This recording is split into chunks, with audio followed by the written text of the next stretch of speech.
What's up, strangers? Lambrains here with another episode for you guys. Today we are going to be building a clock. Simple, pretty easy, until you get back here. It looks complicated, it's really not. I'm going to split this up into two parts so it doesn't take forever, but basically what it does is it counts up to 9 and then goes back to 0. And if you guys really want me to, I'll fix this clock and show you guys how to make one that counts up to 59 and then back down to 0. So let's get started. First thing you're going to do is make a row of 8. So count out 8 blocks like that, and put pistons facing toward you all the way across. Then count 3 blocks over, 1, 2, 3. Place another one. But these are going to be facing upward. And do a row of 8 like that.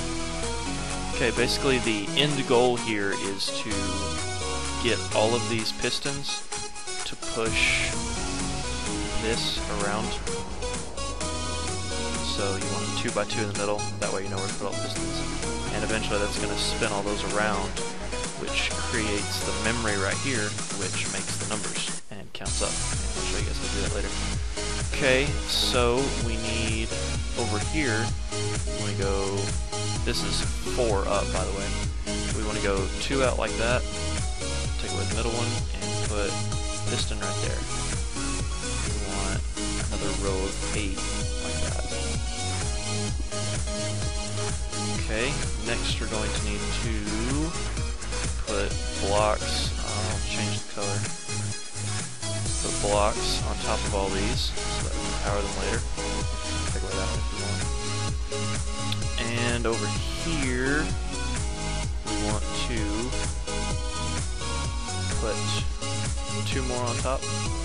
Take away the middle one. And have a row of pistons facing downward. So just count 8 that way.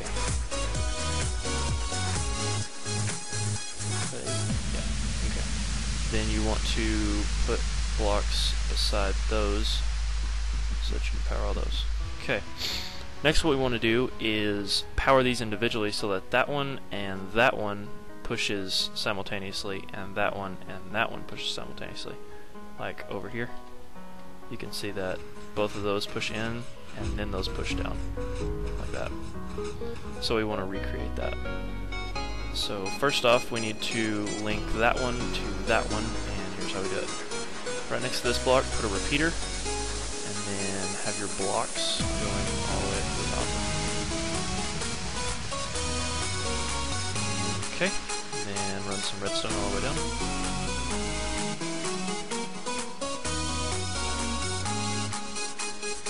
Then behind all of these, we want all these to be powered as well, so we need repeaters. Across. Make sure you didn't mess up any timings.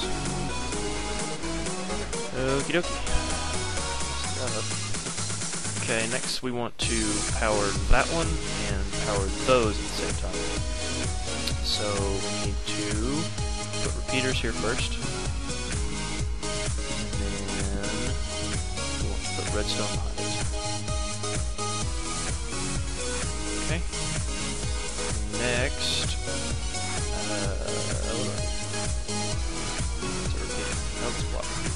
you want to put a block next to this first piston and put another repeater going into it.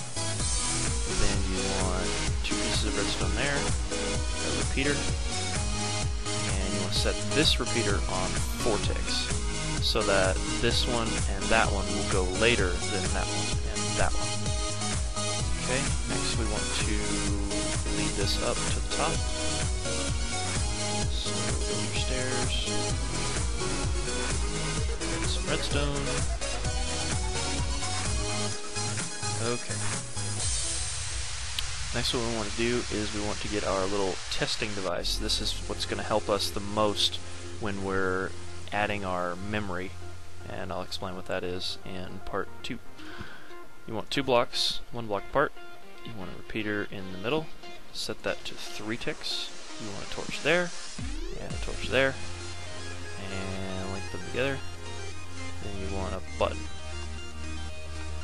So when we link that together, it'll move them. One other thing I forgot to mention is take off 2 of the corners, but make sure that they're across from each other so that you have those angles like that, so that they go in a perfect like that. Perfect. Okay, next what we want to do is add this tunnel right here for when we add the memory later. So what you want to do is bring it all the way across. Leave this last one here. I'll explain why in a second. Basically what this last ring is for is if you want to daisy chain 2 of these together, like I showed you the double-digit clock, then you need that glass one so that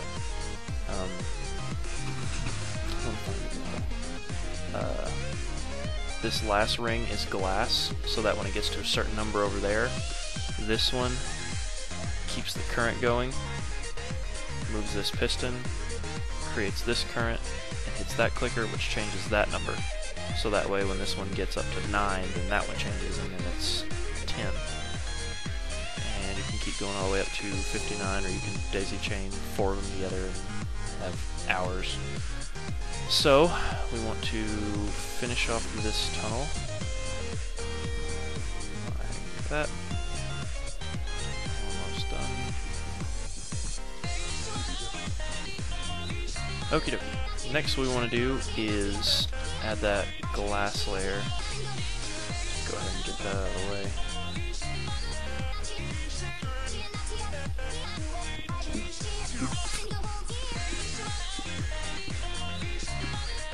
Okay.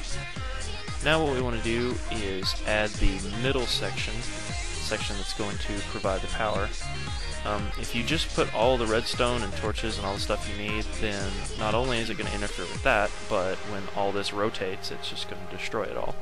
So you want to add a little layer for it to sit on. No clip. Okay, what you want to do is have repeaters all the way across right there, except the last one. On the last one you want to switch it like that. Then put a torch there, and a torch down here, and a redstone. Okie dokie. Now what we want to do is add the output, which is going to change, eventually link up to the clock itself and move all the numbers for when we add our memory. So what we're going to do is just have a row that comes all the way across. Then what we want to do is what I like to do, which makes it a lot easier than having them straight across, is what I did here was stagger them so that some go straight across, some go down. It just gives you more space, makes it a little easier to work with. So on this outside right here, on the blue, have a repeater every other block, and then have redstone in between that. And then on the underside down here, where all the redstone would be, put a repeater. Then out of all of these repeaters, have some redstone. That way it's still the same redstone, repeater, repeater, redstone. They're all the same delay. And it just gives you more space. Like these 3 can go to the bottom ones. And it just makes it a lot easier to link up. And you'll see why when we actually start adding the memory. Okay, fill that back in, and all of those should be powered. Don't know why that one's not.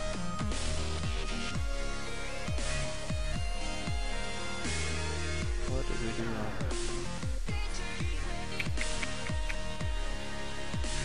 Redstone troubleshooting. Oh no, we did wrong. This glass layer also has one, and that torch is supposed to go there, and that repeater goes there. There we go. See, we fixed it. Redstone troubleshooting, very helpful. Okay, next we want to have this big giant clock part, which is all of that right there. So, let's go ahead and do that real quick. From this piston, you want to count out 12. So 1, 2, 3, 4, 5, 6, 7, 8, 9, 10, 11, 12. Okay, from right there, you want to go forward 2. 1, 2. Don't know why exactly I do this, but it helps line it up easier if you're putting two of them together, like right here. I did that so that there's just one gap in the middle and they're easier linked up. So from that block you want to go over 7, so 1, 2, 3, 4, 5, 6, 7, and you want to go up 11, so 1, 2, 3, 4, 5, 6, 7, 8, 9, 10, 11. Now I have the wand, but you're going to want to fill that in with whatever you have.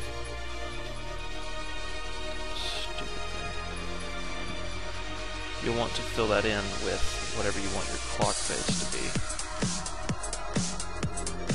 Double check. Okay. Next, you're going to want to hollow out your clock numbers. So do 3, and then on the corner of that, do 3. So like that. And on the top, you want to do the same thing. Always messes that up.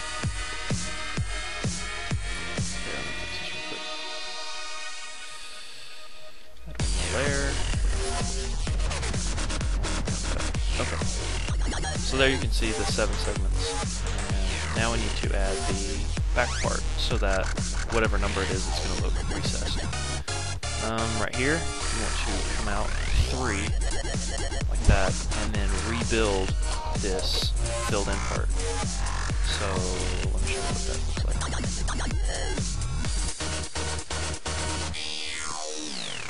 So kind of like this. Reconstruct what you just cut out. This is where we're going to put all the pistons that are going to remove it, like that. And yeah, that's the fun part.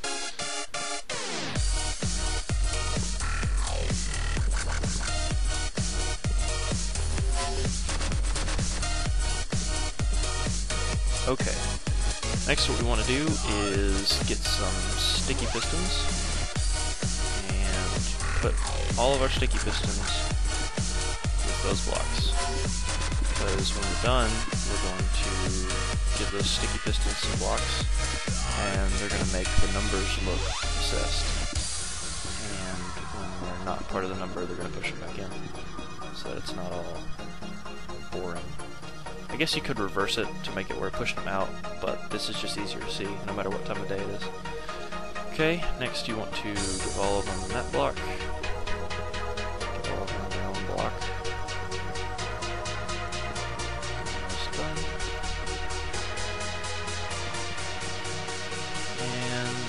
Go. Alright. In part 2, I'm going to show you all of this junk, because we have to negate them all, and then we got to link them to the output, and then we got to add the memory. And I'm going to show all of that in part 2.